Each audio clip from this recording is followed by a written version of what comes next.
sit home, get recharged, and go again. We didn't have a website until right before the pandemic, which is crazy. And this is very explicit, so stop me if I need to. Oh, no. Let's go R-rated. Well, yeah, this is R-rated for sure. Mean Girls never win. Mean Girls Mean Girls never win. Yes. I remember that song. If you drink, don't drive. Do the watermelon crawl.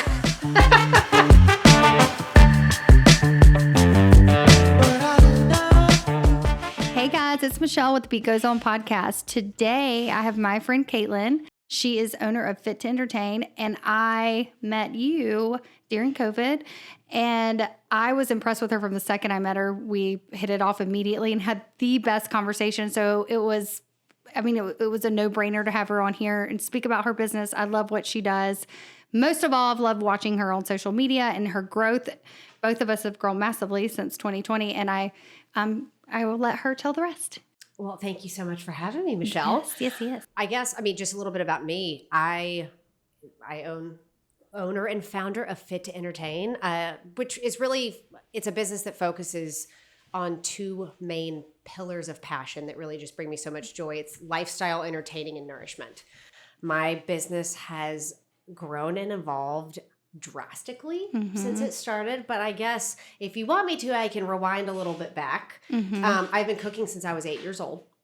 I for anyone that's a female probably knows what an American Girl doll is, and yes, I decided to play a little too much with her hair and needed a replacement head. So my parents wanted to teach me responsibility, which at the time, clearly I had no idea how much value that would bring me. And they said, well, you can have a new head if you earn the money. So I started Caitlin's Cookies at 8 years old, before I was even old enough to put the pan in the oven. Love that. And learned everything from how to price stuff to, kind of running a little business on its own. So fast forward, I have spent more than half of my life in events.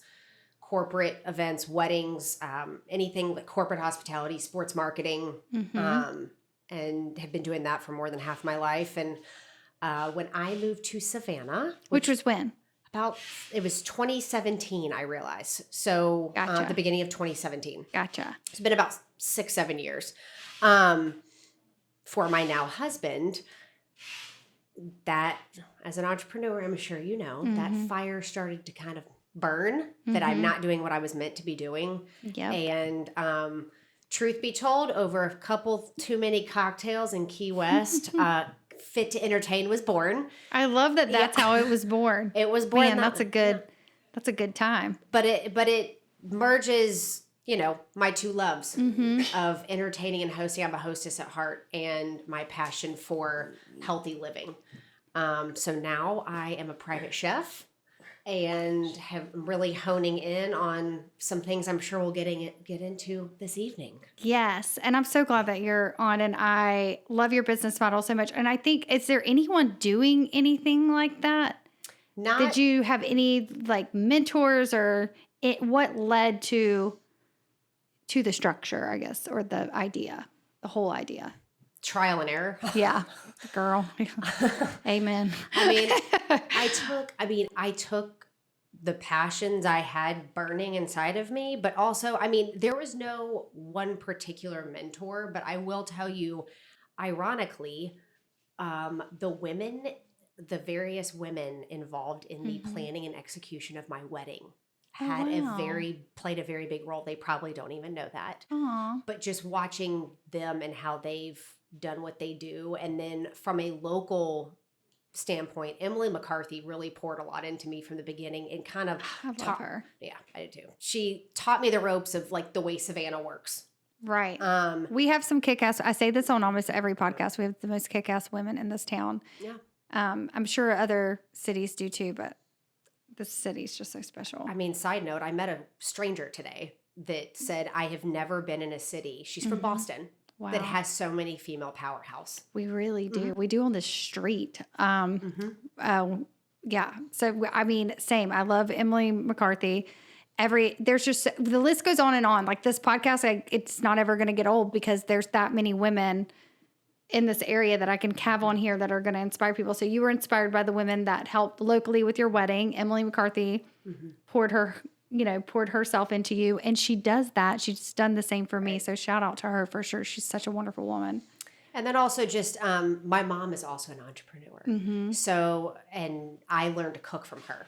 So having a parent who is like, spread your wings and fly, that always helps. Yes. When you have very supportive parents. So. Yes. And having a woman to look up, to that has that in her. I did not have an entrepreneur. I had to kind of figure out my own path, but you got it or you don't. That's right. Really, and if you don't, you can. Absolutely. Yeah. So tell a little bit about what you say, you're talking about your passion. I can relate. My business kind of evolved into something I wasn't originally from passion and love for what I do. So talk about that, where it is now, what the structure is versus where it started, because we kind of touched on it there, but I really want to hone in on what you're doing now because I think it's so wonderful. For sure. Excuse the dog. She's in my lap. Well, I guess just like you noted, we were both in very different places when we first met at the beginning of COVID. And I think most entrepreneurs can probably agree with the fact that we did a lot of things that we either one, didn't want to do, number two, didn't know how to do, or number three, did not align with what we really wanted from our business. Yeah. So, I mean, I was basically ding-dong ditching meals. When people did not want me in their homes or near them, I would go drop the meal on the front doorstep, ring the doorbell, and leave and text them that it was there. Yep. So I did meal deliveries for a while. Never saw myself doing that. Right. But I think just to where I am now, it took a lot of self-discipline. That's something I came to realize that if I didn't do it, it was not going to get done. That if I had a path that I wanted to take, it was up to me to make that happen. And I think one of the biggest things to touch, maybe this answers your question a little bit more, of to listen to people, be influenced by people and mentors, but to not listen too much. Yeah. Know your inner. I say this. That is so funny that you say that. You're speaking to my soul because I thrive. I'm a sponge as well. So I have to, I love listening to others, but there's a time that you have to realize that you know best because it's your business. Right. And if I listened to everyone else, my business would have 100 legs of all the things that I would be doing. And have you done that? Because I definitely... To a certain... Yes, we want to talk about trial and error and mistakes made. That is listening too much. Believe me, there's always someone wiser than you. There's always someone just 10 steps ahead of you. But they're not you. And that is, I had to realize that if I was going to pave the path of my passion and my dream, I had to stick to my guns.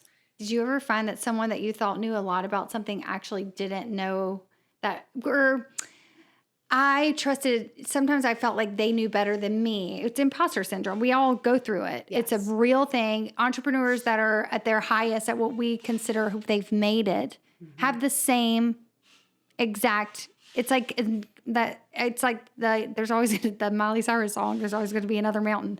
Yeah. That's the. So your inner, what's right for your business. The best advice I ever got was, you don't realize how much you know. You don't realize how much you're capable of, which is what you're saying. And I feel like that's one of the strongest, I guess, characteristics of a business owner that I've had to acquire. I'm a people pleaser. Same. I'm a people pleaser. So, yes, girl. One of the hardest things for me was learning when I had to just filter those things, tell people I appreciated their opinion or their feedback, but I had to stay the course. Mind you, I'm right in the midst of a lot of adjustment and change and growth. Still, it's another thing is ever evolving. And pivot, adjust. Yeah. And what I would like to touch on is we both have service-based businesses. Yes. Like spray tan is service-based. I teach spray tan. It's as much as she was just shocked at she didn't realize we do so much wholesale with Beettan now when she walked in. So the podcast room's in our shipping station. Girl, it's a lot in here. If only we had a camera on that. You might hear the tape behind us and while shipping's going on, but both of our businesses are service based. That's why I think we're yes people.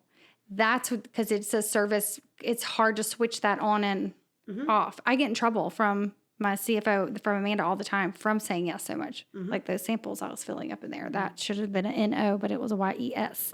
So I think that that's where to grow and thrive with starting service is where that comes from. Absolutely. And I think... And it takes a special person. It does. It does. And I'm a yes girl. Was a yes girl, working on not being so much a yes girl. But, something I've implemented even in the last 30 days has been really setting new boundaries. I have gotten more done in the last 30 days than I have probably gotten done in 4 months. And did you make a list or like, are you managing your time better? One, really focusing on imposter syndrome. And I am spending less time scrolling and seeing what I might be doing wrong, missing out on, and sticking with what I feel is best for me and my business. Because it's your business. Right. And you have to make it your own. Comparing yourself is the worst thing I think you can do, but social media plays right into that. But here we can argue, I'll just roll right off that. And your social media is great. I love watching it. So, social media is important because it's our fingertips to the world for free without advertising. So it's the best tool that we can use.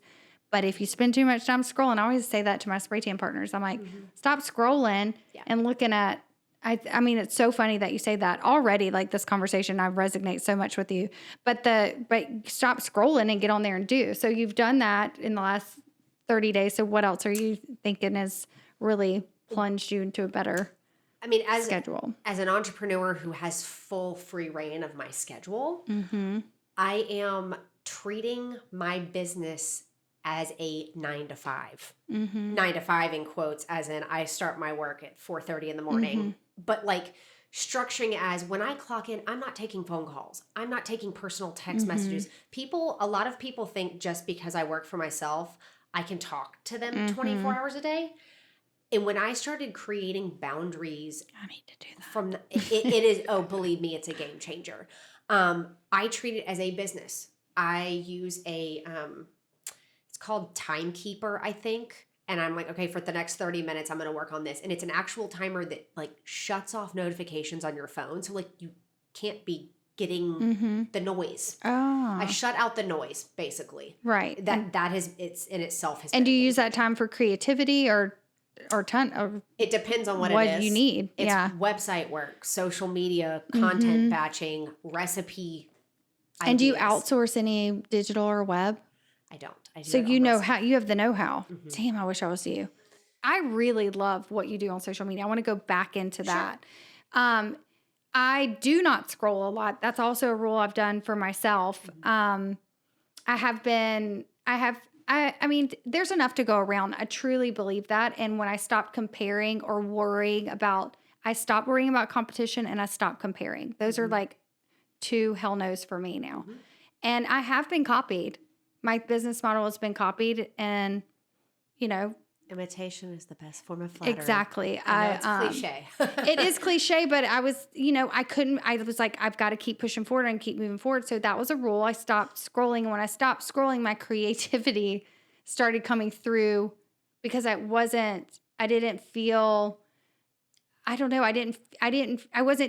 being true to myself because the creativity was coming from something I needed to learn how to make from the business I have and I'm doing. Right. And so I hope whoever's listening to this gets something from that because scrolling is a waste of time.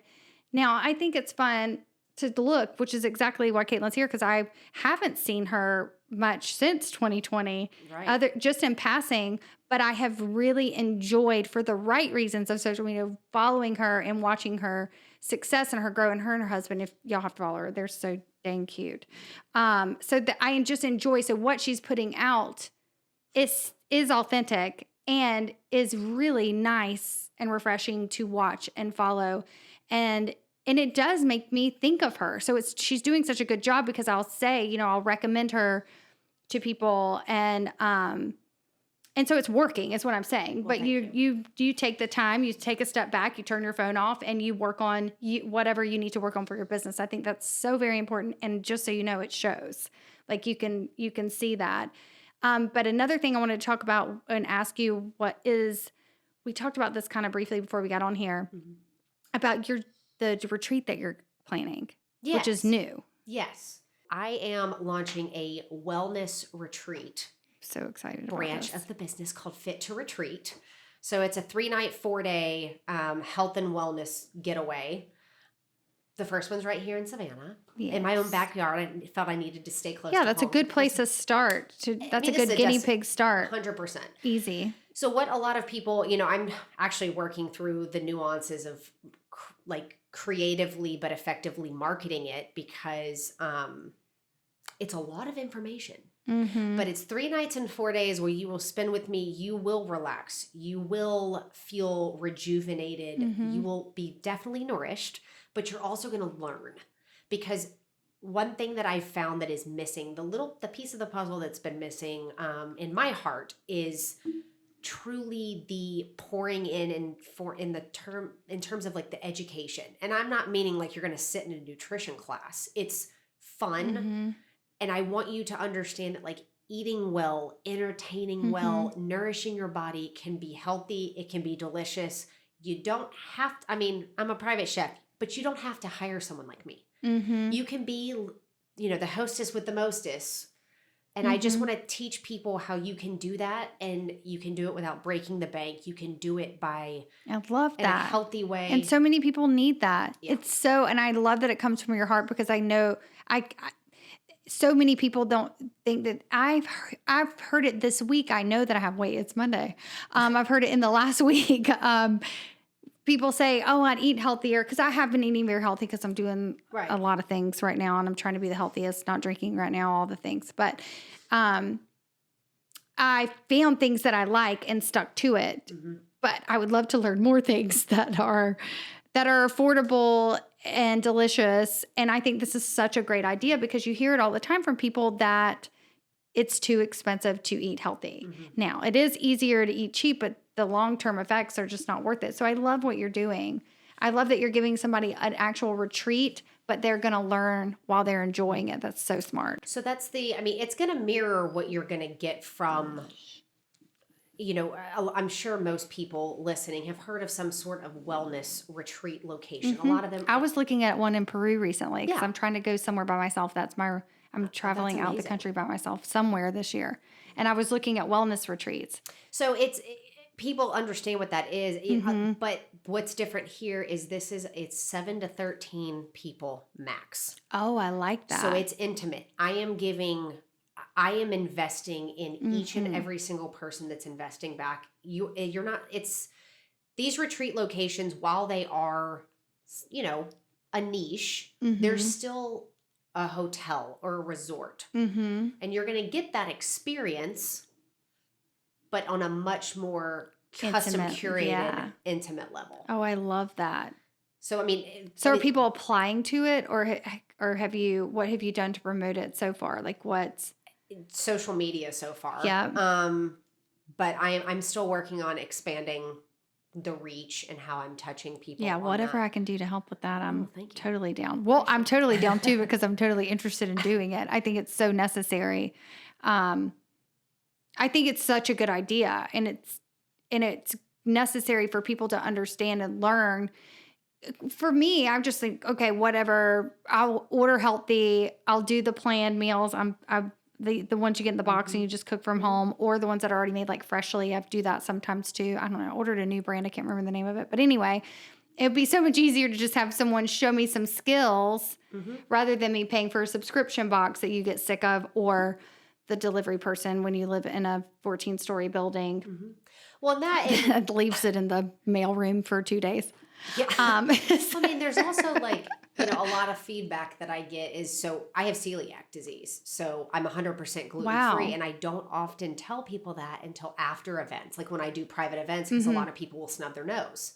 I'm like, oh, by the way, everything you ate was gluten-free. And I love that. What? Sneaky. How do you compare or not compare, rather, to the Southern fried foods? Because restaurants here don't really make it unless they're I mean, think about it. The healthy restaurants do not make it in the historic district, the touristy district, because people come here and they want the fried green tomatoes and the fried chicken. So tell the listeners how you do what you do in the Southern culture here in Savannah. Well, let me just tell you one thing. I will say fried chicken does not have to be deep fried in canola oil. I do fried chicken.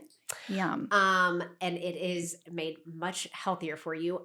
That's one thing that I bring to the table that I think really does set me apart. Aside from being celiac, I, regardless of the gluten-free, like to put a healthy twist on everything. Mm-hmm. So the number one, I would say, most ordered thing that people still get the Southern flair, but they say it's the best they've ever had. I've gotten that a couple of times, is shrimp and grits. So I make shrimp and grits. While that is a Southern staple, it is made gluten-free. I do a manchego cheese grit. Ooh. So it's not dairy-free. I do a lot dairy-free, but that I don't. But the local shrimp that's incorporated, the sauce is very different. It's not what you would normally expect. So I've gotten great feedback from that. But I think the most commonly ordered thing for private event clients is risotto, because I can make it about 8 different ways. The other piece that kind of makes me stand out is I can work with not only just gluten, but other dietary restrictions. And it's very easily done for if you have a group that doesn't eat seafood, doesn't eat red meat, vegetarians. You can do vegetarians and people that eat meat. So, but I would say, oh gosh, I love cooking all things, but I love cooking Italian food, especially. I love Italian food. And I think it was, and I'm so hungry right now. I think it was inspired by our Italian honeymoon. Is just really coming back, and you want to talk about being inspired when it comes to food. Go spend some time in Italy. And I haven't been to Italy yet. Ugh, it is. Maybe that's where I'll go alone. You should. I mean, you should go to Italy. But I mean, it's hard for me to pinpoint one thing, but I would say, as far as like clients and what they order, those are probably, the risotto and the shrimp and grits. Now she has us all hungry. So, I know I am now. Well, I can't wait to try all of this, honestly. I am so impressed by everything that you're doing. Again, I know I keep saying this. You just have to check out her social media. You'll visibly be able to see the food that she puts out. You'll be able to see her beautiful, wonderful relationship with her husband. But one thing that really impressed me that I saw on her Instagram was, and what is the right term for getting in the ice? Cold exposure, cold plunging. There's a number of ways. We use specifically the ice barrel. One of the main benefits of cold exposure, ice baths, whatever you want to refer to it as, is thermoregulation, which the majority of humans spend their life at a pretty consistent internal body temperature. When you're getting in that ice, your body's learning to fight through and create regulation in that stressful state. The first thing I felt was like it's like a euphoric feeling when you come out of it. Like you literally think you're miserable when you're in it. It doesn't bother me anymore. I don't think twice about it. I can sit in it. We do 5 minutes at a time. But like the first time I did it, I was like, I'm going to die. This is terrible. But I got out and I was like, I feel like Superwoman. Yeah. Seriously, it is the most euphoric feeling. But I will tell you, I found I sleep better, obviously reduce stress and anxiety. Also my gut health. I've got gut issues. Gut health I've seen. But that, if anyone knows anything about gut health, it's all connected. So the less stress, the less anxiety, the less, all of that, it's going to help with your digestive system. My gut's talking to us right now. I hear it growling. But it's an all-encompassing thing that I have just seen. It was one of those things that I was skeptical about. You think that, is this just a fad? This is something like it's, I don't know what I would do without it. And do you do it every day? I guess you can't always do it every day with travel and stuff, but like when you're home and you're available to do it, you do it in the evening. 5 to 6 days a week, generally. Wow, that's a lot. Yeah. So for the most part, yes. That's so impressive. But I believe everything that you're saying, and I really want to try it. Like, I don't think you're crazy. I really don't. I thought it was crazy. But I'm in this headspace right now where I'm like trying all kinds of stuff. And I don't know if it's because I'm turning 40 this year. Yeah. I don't know if it's because my business grew and I have that imposter syndrome. I don't know if I have empty nest syndrome. I don't know if I have all the syndromes because my son left for college. I have all the syndromes. So I don't know what it is, but I'm like, okay, I'll try it. Okay, I'll do it. I'm glad my yeses are starting to be for myself and my mental health and my physical health. I love that because I've forfeited that for years. What is something that you would want to say to put out there about yourself personally that could affect someone? I mean, I think one of the biggest pieces of advice I wish I had heard earlier on was that nothing's going to happen overnight. It's going to take a whole lot of grit, a whole lot of discipline, a lot of failures, but stay the course, keep your head on, block out the noise, and follow your heart, because you clearly, you feel that fire that's burning inside of you is there for a reason. But it's not easy. No. And it's not going to be easy. If it were easy, everybody would be doing it. Exactly. And that's cliche too, but it's so true. And I think that the other thing is just like alluding to like this last piece that we've talked about, just to wrap up, is like, I've always labeled myself as a workhorse, and I will grind.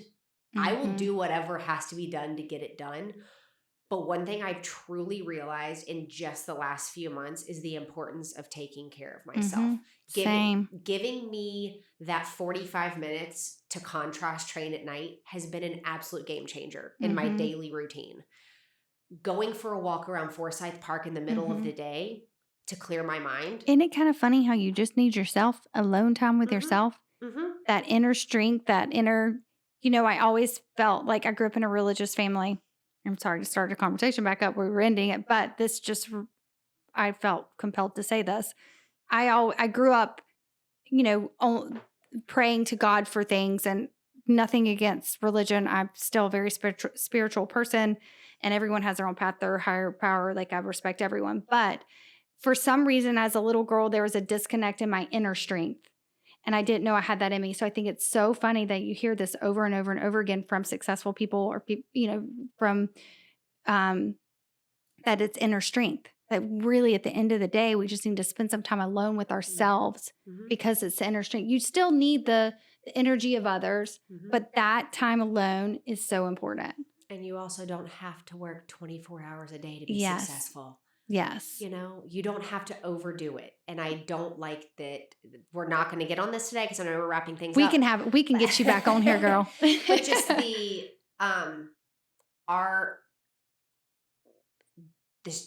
humans we always feel like we're expected to go 100 miles an hour, 24 hours a day, 7 days a week. That's not necessary to reach your goals. And I honestly have found more fulfillment, more joy, and more excitement in what I'm doing by taking a step back and understanding the importance of taking care of myself. Absolutely. So. Because otherwise all that work is for what? And really, where is it really good work if you're not giving your brain and your body a break? Like, is it really, when she walked in, I was putting the samples or labels on sample sizes. Sometimes you do have to like pull an all-nighter to get shit done. 100%. But you also need to know when to take a damn break. And it all, it's life. Life's about balance. But I mean, I wish I would have, if I could talk to the little girl in me, I would say, give yourself some grace and you are enough. And I think a lot of people need to hear that.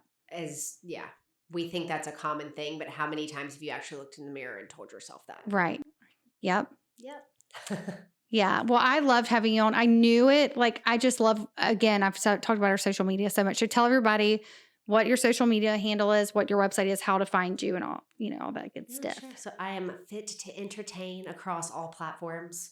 And that is Easy, T-O. Fit to Entertain. Yeah, T-O, not the number 2, but across all platforms. So.